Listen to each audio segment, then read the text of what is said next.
1915 में Albert Einstein ने theory of general relativity दी थी, जिसमें टाइम डायलेशन इफेक्ट का जिक्र किया था।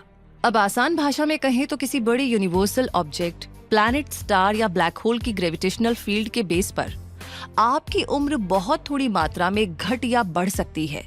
तो यही है टाइम डायलेशन या समय का फैलाव। इसे अलग अलग हाइट्स पर लगे एटॉमिक क्लॉक से नापा जा सकता है।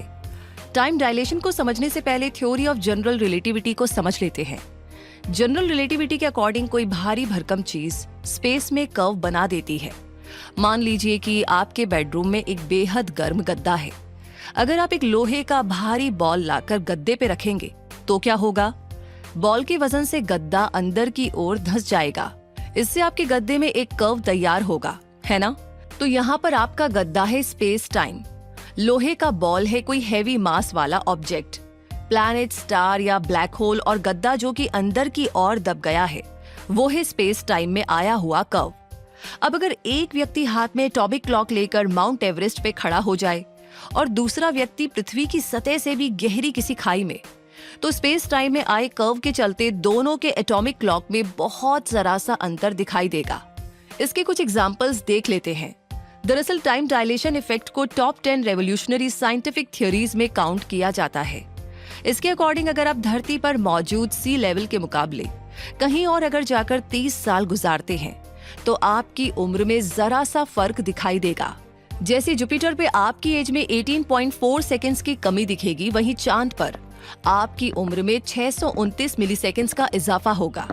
माउंट एवरेस्ट पर आपकी उम्र में 0.91 मिलीसेकेंड्स जुड़ जाएंगे तो डेड सी में 44 यानी 44 मिलीसेकेंड्स घट जाएंगे। वहीं इंटरनेशनल स्पेस स्टेशन जो 17,500 मील या लगभग 28,163 किलोमीटर प्रति घंटा की रफ्तार से धरती के चक्कर लगाता है, उसमें बैठे एस्ट्रोनॉट्स अगर 6 महीने बिताकर धरती पर लौटेंगे तो उनकी उम्र हम धरती पर रह रहे इंसानों के मुकाबले 0.005 सेकेंड्स कम होगी।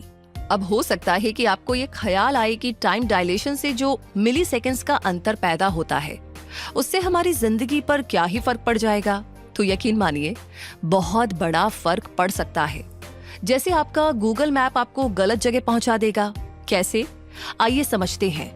ग्लोबल नेविगेशन सैटेलाइट सिस्टम्स धरती के लो अर्थ ऑर्बिट में घूमते हैं। जाक्सा यानी जापान एरोस्पेस एक्सप्लोरेशन एजेंसी के मुताबिक इनमें से कुछ अर्थ ऑब्जर्वेशन सैटेलाइट्स 200 से 2000 किलोमीटर की ऊंचाई पर लगभग 28,000 किलोमीटर प्रति घंटे की रफ्तार से धरती के चक्कर लगाते हैं। हर satellite extremely accurate atomic clock पर काम करता है, जिससे एकदम सटीक टाइम रीडिंग मिलती रहती है और जीपीएस सही ढंग से काम कर पाता है। तो यही वजह है कि गूगल मैप का इस्तेमाल करके हम अपनी सही लोकेशन पर पहुंच पाते हैं। नासा के अकॉर्डिंग अगर एक एटॉमिक क्लॉक किसी जीपीएस सैटेलाइट में लगा हुआ है और वैसा ही एक एटॉमिक क्लॉक धरती पे है, तो थ्योरी ऑफ स्पेशल रिलेटिविटी के हिसाब से जीपीएस सैटेलाइट वाला एटॉमिक क्लॉक हर 24 घंटे पर 7 माइक्रो सेकेंड्स के पीछे हो जाएगा। क्योंकि सैटेलाइट्स धरती से काफी दूर होते हैं तो उनका स्पेस टाइम कम कर्व्ड होता है।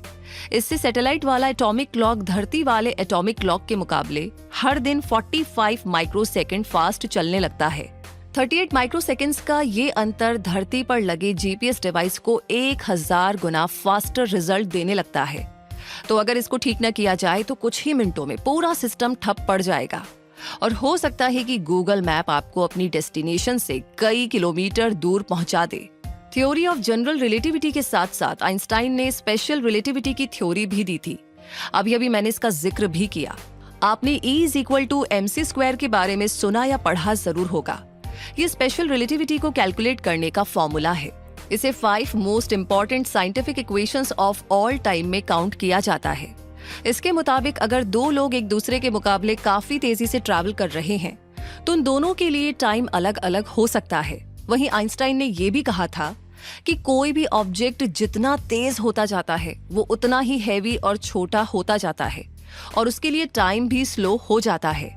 जैसे जीपीएस पे लगे एटॉमिक क्लॉक वाला एग्जाम्पल याद कीजिए। यही नहीं, स्पेशल रिलेटिविटी के मुताबिक अगर किसी भी चीज की गति स्पीड ऑफ लाइट के बराबर हो जाए तो उसके लिए समय ठहर सा जाता है।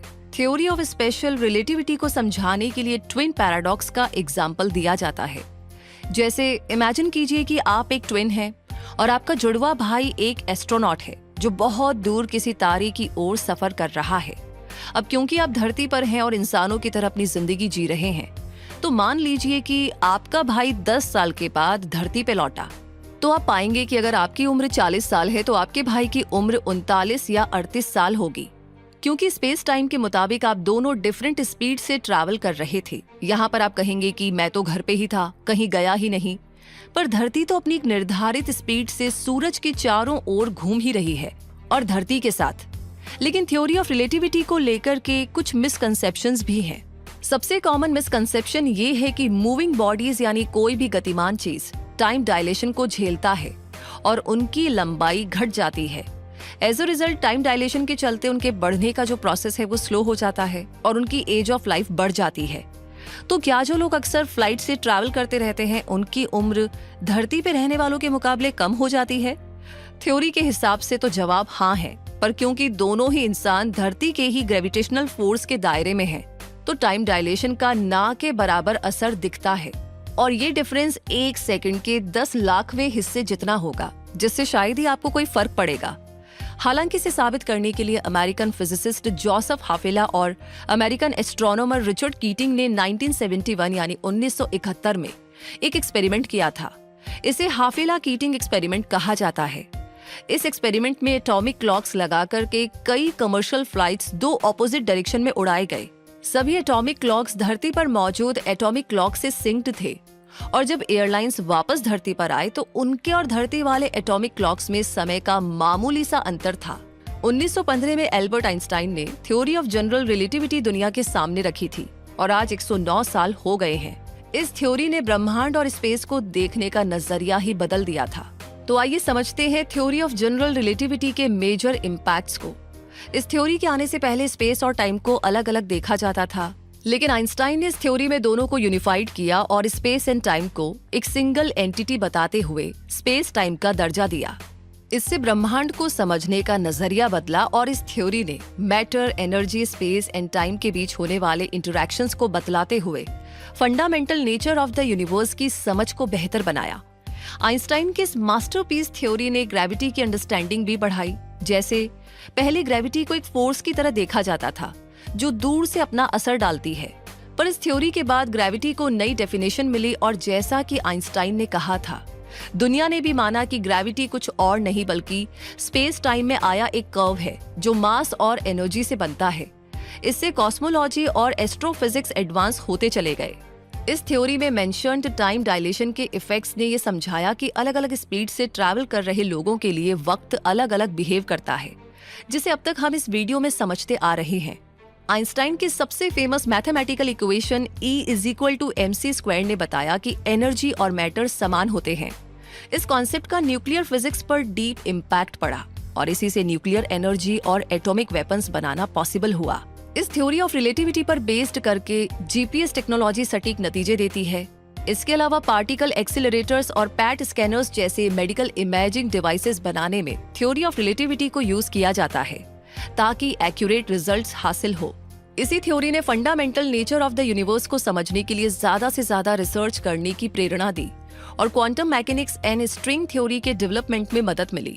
इस वीडियो को सम अप करते हुए मैं मेंशन करूंगी ग्रेविटेशनल रेड शिफ्ट को। मान लीजिए एस्ट्रोनॉट रमेश अंतरिक्ष में एक हाई ग्रेविटेशनल फोर्स वाले ऑब्जेक्ट के पास है और दूसरा एस्ट्रोनॉट सुरेश उससे कहीं दूर बस खाली अंतरिक्ष में है। अब रमेश ने एक लेजर बीम सुरेश की ओर छोड़ी। क्योंकि लाइट में वाइब्रेशंस होते हैं और लाइट एनर्जी का ही एक रूप है, तो उस मैसिव ग्रेविटेशनल फोर्स वाले ऑब्जेक्ट के पास से गुजरते हुए वो लेजर बीम अपनी थोड़ी एनर्जी लूज कर देगा। एनर्जी लूज करना मतलब लेजर बीम की फ्रीक्वेंसी लूज होना। अब रमेश ने जब बीम छोड़ा तो उसकी फ्रीक्वेंसी तेज थी और जब सुरेश तक वो बीम पहुंची तो वो स्लो हो गई, यानी देर से पहुंची।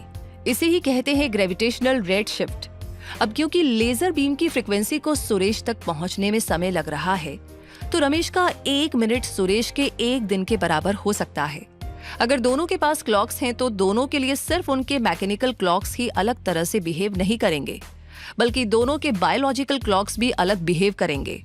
इसका सीधा असर दोनों के दिमाग, हार्ट रेट और पूरे शरीर पर पड़ेगा। सिंपली कहें तो रमेश अगर सांस भी लेता है तो सुरेश के वहां वक्त कई घंटे बीत रहे हैं और इसलिए इंटरस्टेलर मूवी में जब कूपर अपनी बेटी से कहता है कि वो एक मिशन पर जाने वाला है और उसे अपनी घड़ी मिलाता है, तो वो कहता है, जब मैं धरती पर लौटूंगा तो तुम शायद बड़ी हो चुकी होगी। और यही है टाइम डायलेशन, यानी कि समय का फैलाव। उम्मीद करते हैं कि अब आप टाइम डायलेशन को समझ गए होंगे। वैसे ये जानकारी आपको अच्छी लगी है, लाइक ऑलरेडी कर दिया है, तो इसे अपने उन दोस्तों के साथ जरूर शेयर कीजिएगा जो साइंस के स्टूडेंट है।